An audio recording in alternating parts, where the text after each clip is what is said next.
When the doctor said, "Stage 4, my world went silent. I walked out holding a folder. I didn't read, not knowing that the real heartbreak waiting at home wasn't death, it was betrayal. I thought I was dying from cancer, but that was only half the truth of what was killing me. When I look back now, I can still remember the way the doctor's voice sounded that morning, flat and almost mechanical, as if the words he was saying had been rehearsed 100 times before with 100 other people whose lives had just ended in the same quiet way mine did in that moment.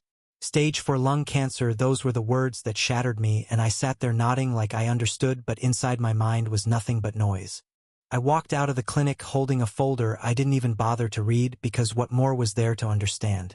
The end was already written somewhere deep inside my body, waiting patiently to unfold. For a few hours after that, I wandered through the city without any direction, just moving because standing still made it real. The cold air felt heavier than usual, and every step I took seemed to echo louder than it should have. I passed people laughing outside a cafe, a couple arguing near a bus stop, a child chasing pigeons, and it struck me how the world doesn't slow down for anyone, not even for someone who has just learned he's dying. I felt invisible already, like I was fading out of focus before my time. I didn't go home right away because home meant facing my wife, and I wasn't ready for that conversation. I loved her deeply, even with all our quiet disagreements and the long silences that had begun to creep into our evenings. I thought we were just going through a phase, one of those dips in marriage that people say eventually pass.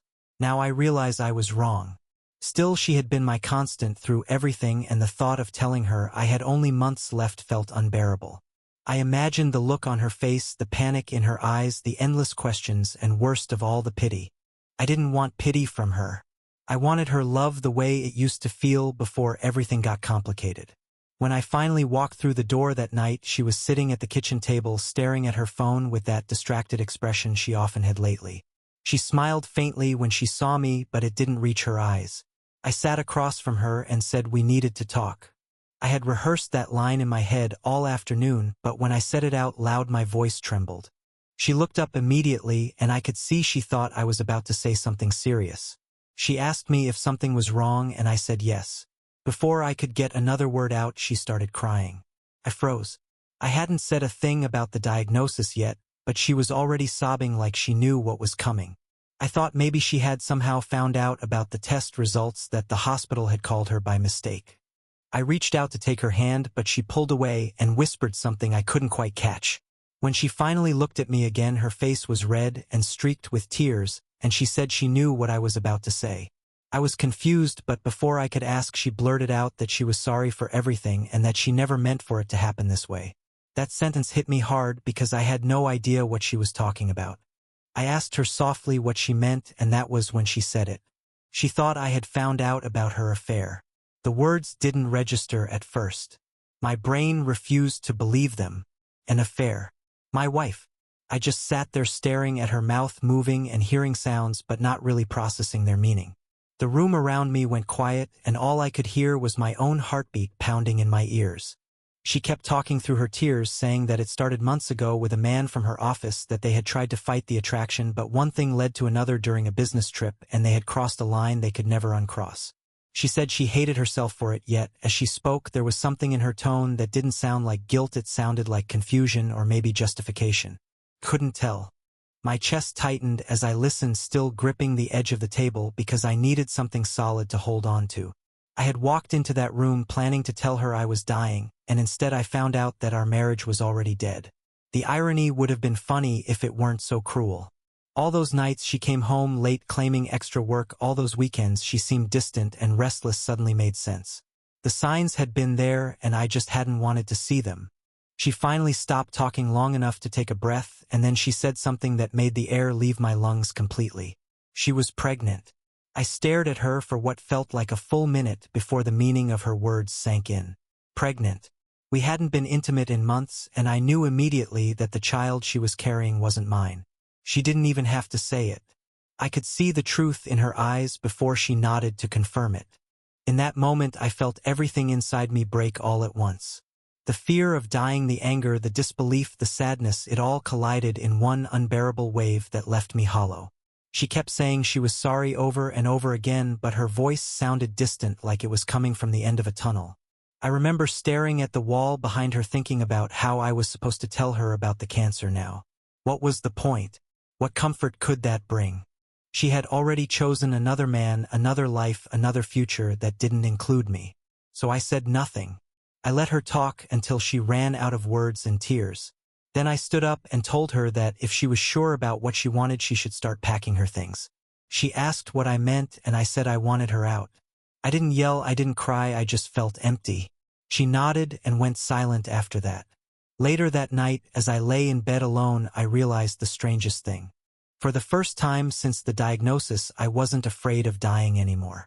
I was just afraid of living long enough to watch everything I loved fall apart piece by piece. And that was only the beginning. The next morning felt heavier than any I can remember, not because of the pain in my chest or the coughing fits that had become my daily companion, but because of the silence that filled the house. My wife was still there somewhere down the hall, quietly moving her things into boxes, trying not to make noise, though the faint rustle of cardboard and the scrape of hangers sounded louder than thunder in the stillness. The air smelled like dust and heartbreak. I stayed in the living room, unable to move, unwilling to see her face again, because I knew that if I did I might beg her to stay, and I hated myself for that weakness. I sat staring at the half-empty mug of coffee she had made before everything came crashing down.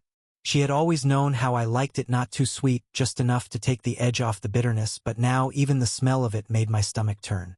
I kept thinking about how easily she had spoken the night before, how the confession had come pouring out, not with the shame I expected, but with a strange calmness, as if she had already made peace with her decision long before I ever knew what was happening. I had spent weeks building up the courage to tell her about the cancer, rehearsing it in my mind in the shower, during my walks to the grocery store, at red lights while driving. Yet she had kept her own secret ready and waiting, loaded like a gun pointed at the life we had built. Around noon, I heard the sound of a car engine outside and knew the end of our marriage was being packed into the trunk of her sedan. I didn't get up to say goodbye. I heard the door close, then open again as she hesitated, and for a fleeting second I thought she might come back into the living room to say something, anything, but she didn't. The sound of her footsteps faded down the walkway, and then there was only silence again. I sat there for a long time, staring at the sunlight cutting across the carpet and thinking about how small it all looked, the space we had once filled with laughter, arguments, half-finished movies, and shared dinners. Every object in the house had a story, but now all of them felt meaningless. I wondered how long she had been planning her exit, whether she had cried over it or whether she had been relieved when the opportunity finally came. I tried to picture her face when she first met him at work, when she realized she wanted him, when she decided that I was no longer enough. My chest tightened with every thought. When evening came, I forced myself to go through the motions of normal life. I made a simple dinner, though I could barely eat. The smell of the food reminded me of the nights we used to cook together, her humming absent-mindedly while she chopped vegetables and me pretending to complain about her taste in music. Now the kitchen felt sterile, like a stage after the show has ended. I ate a few bites, then left the plate untouched on the counter. Later I went into our bedroom and opened the dresser. Her side was nearly empty, only a few forgotten items left behind: a scarf, a bottle of perfume, a bracelet I had given her on our 5th anniversary. I picked up the bracelet and turned it over in my hands, remembering the way she had smiled when I clasped it around her wrist, the way she had kissed my cheek and whispered thank you. That memory felt like it belonged to someone else now, someone who still believed love could survive anything. I found myself walking into the bathroom where her toothbrush still stood next to mine. I stared at them for a long time before throwing hers into the trash. It was a small gesture, but it felt like a declaration that this space was mine again, even if it no longer felt like home. That night I couldn't sleep. My mind kept looping through everything I hadn't said to her. I hadn't told her about the diagnosis, about the fact that the very thing eating me alive was invisible to her eyes. I could have told her, then maybe she would have stayed out of pity, maybe she would have changed her mind, maybe not. The truth is, I didn't want her pity. I wanted to leave her with the version of me that still had dignity, that wasn't begging for comfort from the woman who had already moved on. Around 3 in the morning, I went outside and sat on the porch, wrapped in a blanket, breathing in the cold night air. The stars were faint behind the haze, but I stared at them anyway, trying to imagine what it would be like to disappear quietly like that without anyone noticing. My body ached, my hands trembled, and I realized that the cancer was not some distant thing waiting to arrive. It was already here, living inside me, quietly spreading its roots. In the days that followed, I found myself falling into strange habits. I would wake early before sunrise, walk through the house, checking every room as if expecting to find her still there. I would make coffee for 2 out of habit, then pour 1 cup down the sink. The sound of running water filled the silence where her voice used to be. Sometimes I caught myself reaching for my phone, wanting to text her something ordinary like a reminder to pick up groceries or a picture of the cat sleeping on the couch, before I remembered that those small shared moments were gone for good. I started to spend more time online, scrolling through old photos of us together at the beach, at friends' weddings, on road trips. Every smile in those pictures looked genuine, every arm around the shoulder looked sincere, and it hurt to think that maybe even then she had been quietly drifting away from me. I found her coworker's profile easily enough, a few clicks, and there he was, a man with a perfect grin and the kind of confidence that photographs well. He looked ordinary, and somehow that made it worse. It wasn't that she had left me for someone extraordinary, she had left me for someone average, someone she probably saw every day at the office, until one day she decided he was the one she wanted instead. I stared at his photo until the edges blurred, then closed the screen. My reflection looked back at me in the black glass eyes, tired and hollow. For the first time since the diagnosis, I whispered the truth out loud to the empty room. I am dying. The words sounded strange, like they belonged to someone else. Maybe that was why I said them again, just to make sure they were real. That was when a new thought began to form, one that would not let me rest. If he could live his life lying to his wife the same way mine had lied to me, did she even know what was happening? Did she know her husband had gotten another woman pregnant? Did she know that he was building a new family while she slept beside him? The question kept circling my mind for days, until I realized it was no longer just curiosity. It was something deeper, something that felt almost like duty. Because if someone had warned me, maybe I wouldn't have wasted so much time believing in a lie.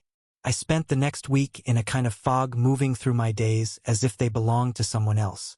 The world kept going through its motions. People smiled at me in grocery lines, neighbors waved across the street, and I responded automatically, though inside I felt detached from everything around me.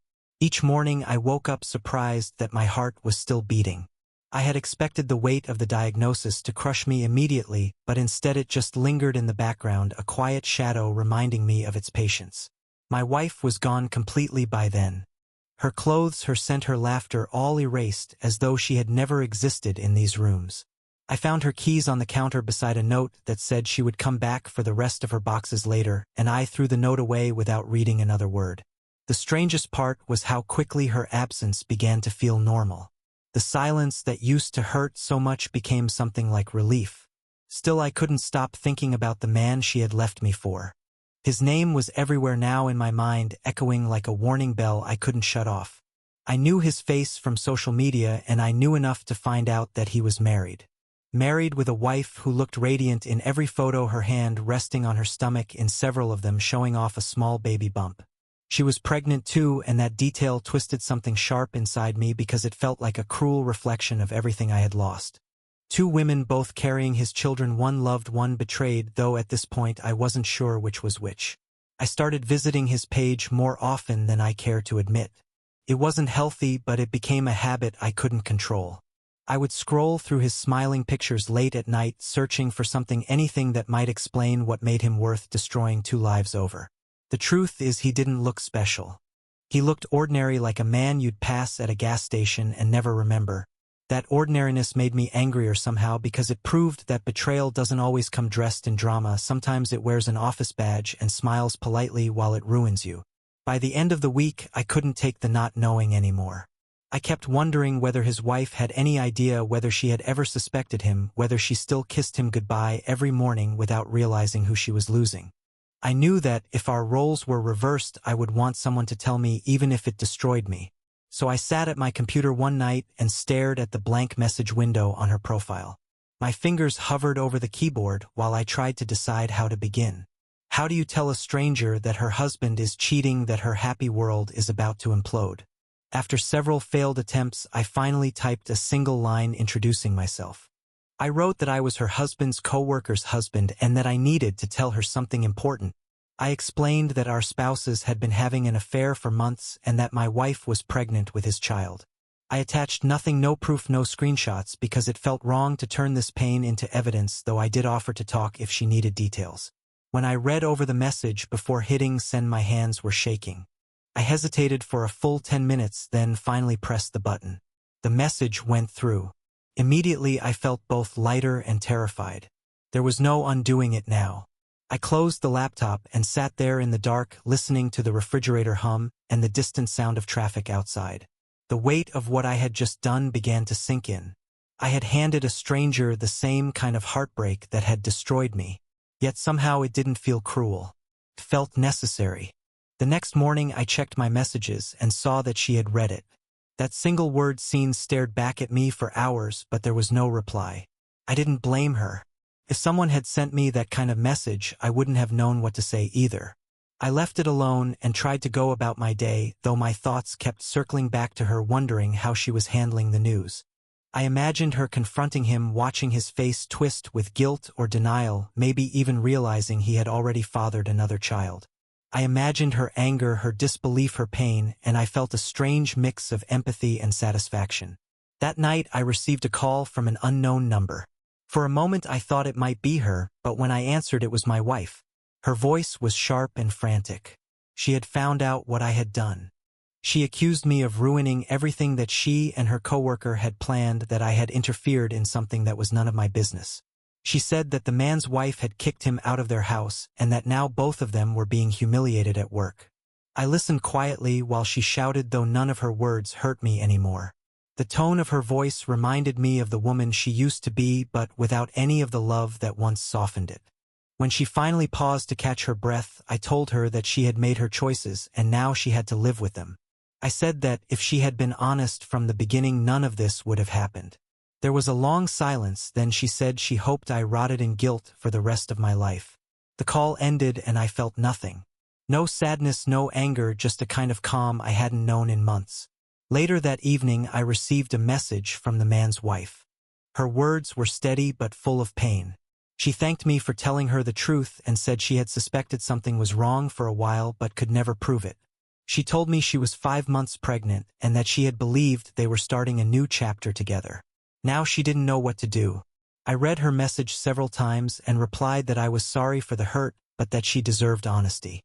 She wrote back saying that she wished she had found out sooner, so she could have left him before he destroyed everything. That exchange stayed with me long after our messages ended. I couldn't stop thinking about how two strangers had been forced together by the same betrayal. It was strange to feel connected to someone I had never met, yet in some quiet way we understood each other perfectly. The next morning I woke up feeling more at peace than I had since the diagnosis. For the first time I didn't start the day with dread. Instead I sat by the window drinking my coffee and watching the light spill across the table. The cancer was still there, eating away quietly inside me, but it no longer felt like the only thing defining my life. I had done something that mattered, even if it came out of tragedy. When the phone rang again later that day, I let it go to voicemail. I didn't need to hear from my wife anymore. I already knew everything I needed to know. The days after that message exchange felt strangely calm, almost like the quiet that follows a long, relentless storm. I found myself moving through each hour with a kind of measured stillness that didn't quite feel like peace yet wasn't chaos either. My body was still weak from the treatments that never promised to save me, only to buy time, but my mind for the first time in months felt sharp and alert. I started sleeping better too, though sometimes I would wake up in the early morning to an empty bed and feel that familiar pang of absence, but even that began to fade into something softer. I suppose this is what acceptance looks like when it finally starts to take hold. I kept thinking about the other woman, the man's wife, the one who had replied to my message with such raw honesty. Her courage stayed with me. We had continued exchanging a few polite messages in the following days, not about the affair anymore, but about ordinary things: how she was sleeping, how her pregnancy was going, how I was feeling physically. There was nothing romantic or dramatic about it, just two broken people quietly acknowledging each other's existence. It was strange how comforting that felt, how healing it was to talk to someone who understood the exact shape of your pain without you having to explain it. One afternoon she sent me a message saying that she had filed for divorce and was moving in with her sister until she figured things out. She wrote that it felt like her life was collapsing, but at the same time she felt free for the first time in years. Reading her words made me realize something I hadn't dared to consider before, that maybe endings aren't just losses, maybe they're also beginnings in disguise. I had spent so much time seeing my illness as the end of everything that I had forgotten how much life can still fit into what remains. That realization changed something in me. For the first time since the diagnosis, I started making small plans again, nothing big, nothing reckless, just small things that made me feel alive. I took long walks early in the morning when the streets were still quiet and the air felt clean. I started sketching again, a hobby I hadn't touched in years because my wife never liked the mess it made on the table. Now I left the pencils scattered everywhere and no one complained. I even called my parents more often, though I still hadn't told them about the cancer. I wanted to keep that weight off them for a little longer, to let them hear the version of me that still sounded okay. But the calm didn't last forever. It never does. One evening, just as the sun was setting, I got a call from an unfamiliar number. When I answered, it was my ex-mother-in-law. Her voice was quiet and hesitant, the way people sound when they're about to say something they know will hurt you. She told me that her daughter, my ex-wife, had moved in with the man she left me for. Apparently his wife had thrown him out, and now they were living together, planning their new life as if the wreckage they left behind didn't exist. I thanked her for telling me, even though she didn't have to. She sounded genuinely ashamed of her daughter's actions and kept apologizing for how everything had turned out. I could hear her crying softly before she hung up, and for a moment I felt sorry for her too. Parents often end up paying for the sins of their children in ways they never deserved. That night, after hanging up the phone, I sat alone in the living room staring at the dim light reflecting off the window glass and felt a surprising calm wash over me. There was no anger, no bitterness, only relief. The story was complete now. I had closure. Whatever they were building together, it no longer involved me. The disease inside me was enough company. I didn't need the ghosts of betrayal following me around anymore. But then something unexpected happened the very next day. I received another call, this time from my ex-wife herself. I almost didn't answer, but curiosity got the better of me. Her voice was trembling, and for a second I thought she was calling to apologize. Instead, she told me she had heard from her mother about my illness. I hadn't planned to tell her ever, but I guess word travels fast. She said she couldn't believe I had kept it from her, that she would have stayed if she had known, that she would have cared for me and made things right between us. I let her talk, though every word made me feel colder. There was a long pause before I finally told her that she was only saying that because she wanted to feel better about herself, not because she truly loved me. If she had really cared, she wouldn't have needed cancer to remind her. She started crying and said she was sorry, that she had made mistakes, that she was lost, that she didn't know why she had done what she did. I listened silently until she ran out of excuses, then I told her it was too late. Whatever we had was gone, and I didn't have the strength left to relive the pain all over again. I ended the call and deleted her number immediately after. It was only later that evening, when I checked my messages, that I found one from the man's wife again. She had heard about my illness too, though I'm not sure how. Maybe through some shared contact, or maybe through the gossip that spreads fast when people's lives unravel. Her message was short. She said she was sorry that I was going through this, and that she hoped I was spending my remaining time doing the things I loved. She thanked me once more for being honest with her when no one else was. I read it twice and felt something shift inside me again, not sadness, not regret, but gratitude. That was when it hit me, the twist I hadn't seen coming. In losing everything I thought I couldn't live without, I had been given something I never expected. Clarity. The betrayal, the illness, the collapse of my marriage, all of it had forced me to strip away the noise and see what actually mattered. It wasn't revenge or pity or even forgiveness. It was truth. And for the first time in a long time, I wasn't afraid of it anymore. In the weeks that followed that final phone call, something inside me began to settle, as if all the dust stirred by months of chaos was finally finding a place to rest. I felt lighter, though my body was getting weaker each day. The irony wasn't lost on me that I was growing more at peace, even as the cancer was quietly hollowing me out from within.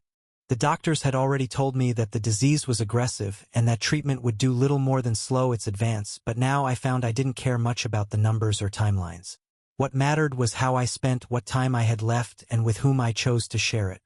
I started making practical preparations that might have seemed grim to anyone else, but for me they felt like taking back control.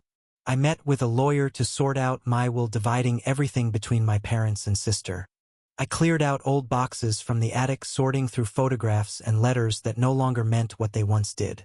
Some of them I threw away, others I mailed to relatives with short notes attached. Every action felt deliberate, every decision like a small victory against the inevitable. My parents didn't yet know the truth about my diagnosis, and I was determined to tell them in person. I wanted to choose the right moment, one that felt calm rather than tragic. So I invited them over for dinner one Friday evening and cooked their favorite meal the way my mother used to when I was a child. When they arrived, I could see the worry in their faces, the unspoken questions about why I suddenly wanted to see them so urgently. I talked to them about ordinary things, first work, the weather, the neighborhood, but my father's eyes kept drifting to the half-eaten plate in front of me, noticing how little I could finish. I could tell he was quietly piecing it together before I even said it. When I finally did, the words came out softer than I expected. I told them that the doctors had found something serious, that I was undergoing treatment, but that it wasn't working and that my time was limited. My mother's fork slipped from her hand and clattered onto the table. For a moment there was only silence, and then the tears came. My father looked at me with that stunned, helpless expression men get when logic fails them completely. He didn't speak for a long time, but when he did, he simply said that we would face it together. It wasn't much, but it was everything I needed to hear. After that evening, things changed between us. My parents began visiting more often, bringing food I couldn't eat but pretending it would help anyway.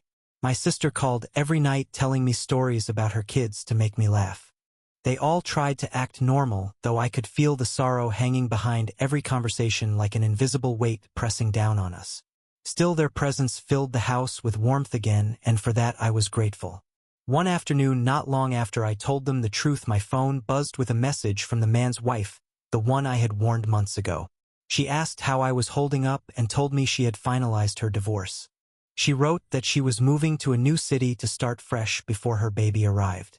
There was something in her message that felt hopeful even through the pain. She said she had found a small apartment near her sister and was thinking of taking up painting again, something she hadn't done since college. Reading that made me smile. Life after destruction, I thought. It exists. We kept exchanging messages over the next few days, sharing updates like old friends who had somehow skipped the entire process of friendship and landed straight in understanding. She told me about her prenatal appointments and how nervous she was to raise a child alone. I told her about the small pleasures I was rediscovering.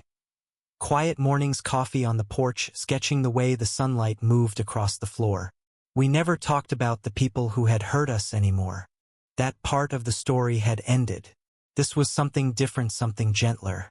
Eventually she asked if she could visit before she moved away.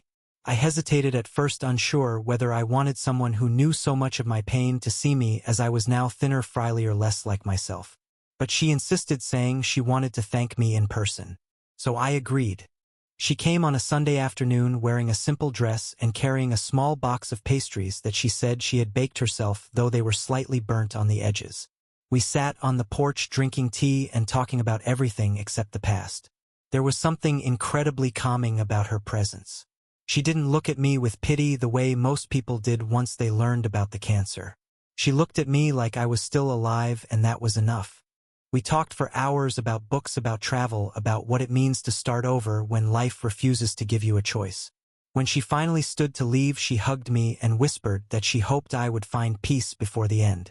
I told her I already had. After she drove away, I sat there for a long time, watching the empty road and realizing that maybe that was what closure truly meant. Not forgiveness, not forgetting, but being able to sit in the quiet without feeling like it was swallowing you whole. For the first time in months, I didn't feel like a victim of what had happened. I felt like a survivor of it. That night, I slept better than I had in years. The dreams were simple: a field of grass, sunlight warm on my face, the sound of laughter somewhere far away. When I woke up the next morning, I didn't feel dread, I felt something close to peace. I made myself breakfast and thought about how strange it was that a story that began with so much loss could end up here in this fragile but genuine calm. I know I don't have forever. My body reminds me of that every day. But I've realized something that surprises me. Dying isn't the hardest part. The hardest part is learning how to live honestly when time finally strips away every illusion you once clung to. And somehow I think I've finally learned how to do that. As autumn rolled in, I started to notice the quiet changes around me that I used to miss when life moved faster. The mornings felt cooler, and the air carried that faint scent of fading leaves mixed with smoke from chimneys across the neighborhood. I would sit by the window wrapped in a blanket, holding a cup of tea that always grew cold before I finished it, and watch the light shift through the trees. There was peace in that routine, something almost sacred in the slowness. I had stopped counting the weeks since the diagnosis and instead began measuring time in moments like these small, ordinary pieces of calm strung together like beads on a fragile thread. My health was slipping more quickly now, though I tried not to let it define my days. The fatigue had grown heavier, and sometimes it felt like walking through water just to move from one room to another. I kept my house tidy and quiet because clutter made me anxious now. I wanted everything in order for when the time came. My parents still visited, often bringing soups and stories, trying to keep me laughing, though sometimes my mother would linger too long in the kitchen, pretending to wash a clean plate just to hide her tears. My father was quieter, but his way of caring showed in small acts, fixing the loose hinge on a cabinet, tightening the screws on the porch railing. It comforted me to see him busy. It gave both of us something to hold on to. Every once in a while, I would still hear from the woman who had become my strange companion in this whole ordeal. She wrote to me from her new city, sending small updates about her pregnancy, about the nursery she was painting yellow, about how she had found a little bookstore that made her feel at peace. She never asked how I was doing in the way people usually ask when they don't know what else to say. She just told me stories. I liked that. I liked hearing about her world because it reminded me that even when one life ends, others keep unfolding quietly in their own ways. I found it oddly comforting that somewhere out there a new life was preparing to begin while mine slowly dimmed. One evening, as I was sorting through my sketchbooks, she sent me a message that caught me off guard. She said she had decided to name her baby after her grandmother, a woman she described as strong, kind, and unbreakable. Then she added something that made my throat tighten. She said she wanted her daughter to grow up knowing that kindness can come from strangers, and that truth, no matter how painful, can set people free. Reading those words made me realize how much our small crossing paths had meant to both of us. We had both been broken by the same betrayal, yet somehow we had rebuilt something honest out of it. It wasn't love, not in the romantic sense. It was something quieter, deeper, a shared understanding of what it means to survive loss without letting it turn you bitter. That night I went through my desk drawer and found an old envelope, the kind meant for letters. I wrote her a note thanking her for the friendship she had unknowingly given me and telling her how much her messages had brightened these last months. I didn't mention death or goodbyes, only gratitude. I included a small sketch I had made of a sunrise over the ocean and wrote on the back that beginnings and endings are the same thing if you look at them long enough. I mailed it the next morning and felt a strange kind of relief as the envelope disappeared into the mailbox slot. In the following weeks, I spent more time outside whenever I could. I would walk slowly down to the park a few blocks away and sit on a bench watching people pass by, parents pushing strollers, joggers with headphones, old couples walking hand in hand. Sometimes strangers would nod politely and smile, and for reasons I can't explain, those small gestures meant everything. Life went on all around me, and I was lucky enough to still witness it. Eventually the coughs came more often and the walks grew shorter until one day I couldn't make it past the end of the street without stopping to rest. The pain was there, too sharper now, but not unbearable, at least not yet. My doctor called to check in and gently suggested hospice care, though he used softer words. I told him I wasn't ready for that yet. I wanted to stay home a little longer, surrounded by familiar things. I could tell from his pause that he understood what I really meant. The nights became harder, but they also brought a strange comfort. I would sit by the open window listening to the wind move through the trees and the faraway sound of traffic and think about how many people were out there living their ordinary lives, completely unaware that somewhere in this quiet street a man was saying goodbye to his. And that felt right somehow. Life shouldn't stop for anyone, not even the dying. One afternoon near the end of October, I received a small package in the mail. Inside was a photo of a newborn baby swaddled in a yellow blanket, her tiny face peaceful and soft. There was a note attached that said simply, "Thank you for helping me find the strength to face the truth." She named her daughter exactly what she had promised and wrote that both of them were healthy and safe. I sat there holding that photo for a long time, tears blurring my vision, but not from sadness. It was something else, something closer to gratitude. I placed the photo on the mantel next to a small candle and watched the flame flicker against it. In that moment I felt an overwhelming sense of calm, as if some part of me that had been restless for months had finally found its place. Maybe this was what redemption looked like, not dramatic or grand, just quiet acceptance of what is. As the sun went down that evening, I realized how strange it was that a story that began with betrayal and sickness could end in something that felt like grace. Maybe the universe isn't cruel after all, maybe it just knows how to balance things in ways we can't always understand. The winter came quietly this year, without the usual storm that announces its arrival. One morning I woke up to see a thin layer of frost on the window panes and sunlight glinting through it like fractured glass. The world outside looked still and clean, and I remember thinking how peaceful it felt to see everything resting under a soft white veil. I had always loved this season even when I was healthy because it forced people to slow down to breathe a little deeper and notice the small things like the warmth of a mug between your hands or the sound of wind brushing through the bare trees. Now those small things meant everything to me. The days passed slowly, measured in cups of tea and phone calls from my family. My parents came by almost every afternoon, bringing warmth with them in the form of soup or laughter. My sister often sat at the edge of my bed reading aloud from whatever book she happened to be carrying in her bag. Sometimes I would close my eyes and just listen to her voice, letting the words blend into the rhythm of her breathing. We didn't talk much about what was coming. They knew and I knew, and that was enough. Love doesn't always need conversation, sometimes it's just the quiet presence of people who refuse to let you feel alone. The pain was stronger now, though not unbearable. The hospice nurse visited twice a week to check my medication and sometimes stayed for tea. She was kind, the sort of person who spoke softly but looked you straight in the eyes when you answered her questions. She told me that acceptance didn't mean giving up, it meant choosing peace over fear. I liked that definition. Fear had ruled my life for too long, fear of death, fear of loss, fear of being forgotten. But as the days grew shorter, I realized that none of those things frightened me anymore. What frightened me was the thought of not appreciating what was left. One evening I pulled out my old sketchbook again, the same one that had survived every move, every chapter of my life. The pages were filled with quick pencil lines, some shaky, some confident, all pieces of the person I had once been. I turned to a blank page and began drawing from memory the face of that baby I had seen in the photograph, the daughter of the woman whose life had crossed mine at just the right moment. I didn't have her features perfect, but that didn't matter. What mattered was what she represented. Continuity, renewal, a reminder that even from broken things something pure can emerge. When I finished the sketch, I smiled for the first time in days. Later that week, I wrote a few letters to people who mattered to me. One for my parents, thanking them for loving me even when I didn't know how to show gratitude. One for my sister, reminding her that she had been my anchor through everything.